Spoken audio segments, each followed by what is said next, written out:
একজন দাদা এসেছিলেন আমাদের বাড়িতে এই পাঁপড়গুলো বিক্রি করবার জন্য। বললেন যে ওনারা নাকি নিজের হাতে এই পাঁপড়গুলোকে তৈরি করেন। তাই এক রকমের হলুদ কালার আর একটা সবুজ আর একটা সাদা কালারের পাঁপড় আমাদের দিলেন।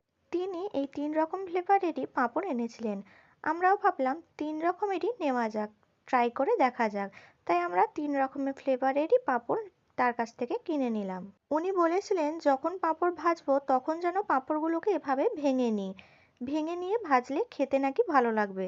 তাই আমরাও সেভাবেই গরম তেলের মধ্যে ভেঙে ভেঙে হলুদ, সাদা আর গ্রিন কালারের পাঁপড়গুলোকে এভাবে অল্প অল্প পরিমাণে দিয়ে ভালো করে ভেজে তুলে নিলাম। দেখুন পাঁপড়গুলো ভালোই ভাজা হয়েছিল আর খেতেও মোটামুটি খুব একটা খারাপ না। ওনারা যে সৎ পথে বেঁচে থাকার জন্য কাজ করছেন এটাই অনেক বড় বিষয়। সামান্য হলেও আমরা ওনাদের সাহায্য করতে পেরে মন থেকে খুশি হয়েছি।